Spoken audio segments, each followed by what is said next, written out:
നമസ്കാരം. മീഡിയ കമ്പാനിയുടെ വളരെ പ്രധാനപ്പെട്ട ഒരു അറിയിപ്പാണ് ഷെയർ ചെയ്യുന്നത്. നമ്മളുടെ സംസ്ഥാനത്ത് 16-ൽ പരം ക്ഷേമനിധി ബോർഡുകളുണ്ട്. ഇത്തരം ക്ഷേമനിധി ബോർഡുകൾ വഴി 1600 രൂപ മുതൽ 2000 രൂപ വരെയൊക്കെ പ്രതിമാസ പെൻഷൻ ലഭിക്കുന്നവരുമുണ്ട്. ഇത്തരത്തിൽ പെൻഷൻ തുക ചിലപ്പോൾ ചില മാസങ്ങളിലെ കുടിശ്ശിക വന്നിട്ടുണ്ട്. എങ്കിൽ പോലും ഇത്തരത്തിലുള്ള ആനുകൂല്യങ്ങൾ തുടർന്ന് കുടിശ്ശിക ഉൾപ്പെടെ നമുക്ക് ലഭിക്കേണ്ടതാണ്. നമ്മളതിന് അർഹതപ്പെട്ടവരുമാണ്. ഇത്തരത്തിലുള്ള ആനുകൂല്യങ്ങൾ, പ്രതിമാസ പെൻഷൻ സഹായം, ഇതെല്ലാം മുടങ്ങാതെ ലഭിക്കുന്നതിന് വേണ്ടി സർക്കാർ ഒരു പുതുക്കൽ നിശ്ചയിച്ചിട്ടുണ്ട്. അതാണ് മസ്റ്ററിങ്. 2026 ബയോമെട്രിക് മസ്റ്ററിങ് അക്ഷയ കേന്ദ്രങ്ങൾ വഴി ആരംഭിച്ചിരിക്കുകയാണ്. വിവിധ ക്ഷേമനിധി ബോർഡുകളിൽ നിന്നായി 14 ലക്ഷത്തിന് മുകളിൽ ഗുണഭോക്താക്കൾ മസ്റ്ററിങ് ചെയ്യാനുണ്ട് എന്നാണ് സർക്കാരിൻ്റെ കണക്ക്.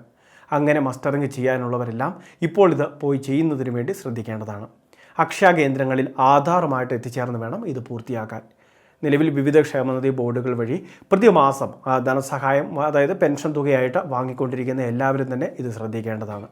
2025 ഡിസംബർ മാസം 31 മുൻപ് പെൻഷൻ അപേക്ഷ വെച്ച അപ്രൂവായി പെൻഷൻ ലഭിച്ചുകൊണ്ടിരുന്ന എല്ലാവരുമാണ് ഇത് ചെയ്യേണ്ടത്. എന്നാൽ കൃത്യമായിട്ട് അംശാദായമെല്ലാം അടച്ച് 2026 ജനുവരി 1 ശേഷമൊക്കെയാണ് നമ്മൾ പെൻഷൻ അപേക്ഷ വെച്ച് അത് ലഭിച്ചു തുടങ്ങിയതെങ്കിൽ നമുക്ക് ഇളവുകളുണ്ട്. അങ്ങനെയുള്ളവർ മാത്രമാണ് ഇപ്പോൾ ഈ ഒഴിവാക്കൽ മാനദണ്ഡത്തിൽ ഉൾപ്പെടുന്നത്. അല്ലാത്ത എല്ലാ ഗുണഭോക്താക്കളും തന്നെ ഇത്തരത്തിൽ പെൻഷൻ ആനുകൂല്യം മുടങ്ങാതെ ലഭിക്കുന്നതിന് വേണ്ടിയുള്ള മസ്റ്ററിങ്ങിൽ പങ്കെടുത്തിരിക്കണം. ഇനി മസ്റ്ററിങ് ചെയ്യുന്നതിന് വേണ്ടി ആധാർ കാർഡ് മാത്രം മതി. അത് നമ്മൾ നേരിട്ടെത്തി ചെയ്യുന്നതിന് 30 രൂപയാണ് ഫീസ് ഉള്ളത്. ഇനി അക്ഷയ കേന്ദ്രം ഏതെങ്കിലും ബിൽഡിങ്ങിൻ്റെ ഒക്കെ 2ാം നിലയിലാണ്, അല്ലെങ്കിൽ നമുക്ക് എത്തിച്ചേരാൻ പറ്റാത്ത സാഹചര്യമൊക്കെയാണ്. അതോടൊപ്പം തന്നെ പെൻഷനർ എന്തെങ്കിലുമൊക്കെ അസുഖങ്ങൾ ബാധിച്ച കിടപ്പിലാണ്. ഇങ്ങനെയുള്ള സാഹചര്യങ്ങളിൽ രണ്ടാമതായിട്ടുള്ള ഒരു ഓപ്ഷൻ ഹോം മസ്റ്ററിങ് എന്ന് പറയുന്ന ഒരു സംവിധാനം കൂടിയുണ്ട്. അപ്പോൾ അത് നമ്മളുടെ വാർഡ് മെമ്പറുടെ പക്കൽ അല്ലെങ്കിൽ അക്ഷയ കേന്ദ്രങ്ങളിൽ വിളിച്ച് അറിയിക്കുകയാണ് നമ്മൾ ചെയ്യേണ്ടത്. നമ്മളുടെ മേൽവിലാസം ഉൾപ്പെടെയുള്ള കാര്യങ്ങൾ പറഞ്ഞു കൊടുക്കുക. പിന്നീട് ആദ്യഘട്ട മസ്റ്ററിങ് ആയിട്ടുള്ള നേരിട്ടുള്ള മസ്റ്ററിങ് പൂർത്തിയായ ശേഷം ഹോം മസ്റ്ററിങ്ങിന് വേണ്ടി അക്ഷയ കേന്ദ്രത്തിലെ പ്രതിനിധി നമ്മുടെ വീടുകളിലേക്ക് എത്തിച്ചേർന്ന് ഇത് പൂർത്തിയാക്കിക്കൊള്ളും.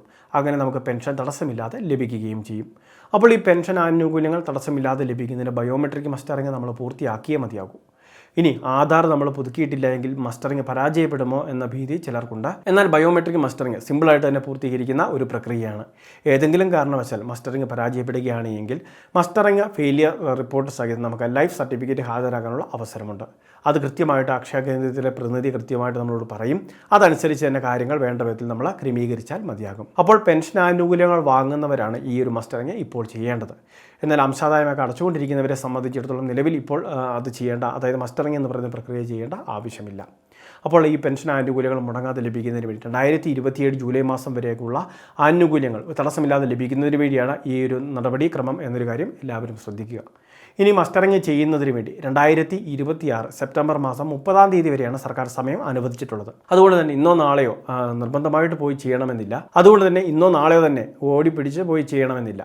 കാരണം നമുക്ക് 2 മാസത്തെ സാവകാശം ഈ മസ്റ്ററിങ് ചെയ്യുന്നതിന് വേണ്ടി ലഭിക്കുന്നുണ്ട്. തിരക്കുകൾ ഒഴിവാകുന്ന പക്ഷം ആ ഒരു സമയത്ത് തന്നെ നമ്മൾ പോയി ചെയ്താലും മതിയാകും. അപ്പോൾ സെപ്റ്റംബർ മാസം 30 വരെ നമ്മളുടെ പെൻഷൻ സുരക്ഷിതമാണ്. അതിനുശേഷമാണ് മസ്റ്ററിങ് ചെയ്യാത്തവർക്ക് ആനുകൂല്യങ്ങൾ തടസ്സപ്പെടുന്നത്. അപ്പോൾ ഈ ഒരു പ്രധാനപ്പെട്ട അറിയിപ്പ് 14 ലക്ഷത്തോളം വരുന്ന ക്ഷേമനിധി പെൻഷൻകാരെ ബാധിക്കുന്ന ഒരു പ്രധാന കാര്യം തന്നെയാണ്. എല്ലാവരും ഈ കാര്യങ്ങളൊന്ന് ശ്രദ്ധിക്കുക. ഇനി ക്ഷേമനിധി മസ്റ്ററിങ്ങുമായി ബന്ധപ്പെട്ട് എന്തെങ്കിലുമൊക്കെ സംശയങ്ങളുണ്ടെങ്കിൽ നമ്മുടെ മേഖല ഓഫീസുമൊക്കെ ആയിട്ട് ബന്ധപ്പെട്ടാൽ മതിയാകും. വളരെ പ്രധാനപ്പെട്ട ഈ ഇൻഫർമേഷൻ എല്ലാവരിലേക്കും ഷെയർ ചെയ്തെത്തിക്കുക. ഇതുപോലെ ഇൻഫർമേഷൻ ചാനൽ സബ്സ്ക്രൈബ് ചെയ്യുക, ഫോളോ ചെയ്യുക.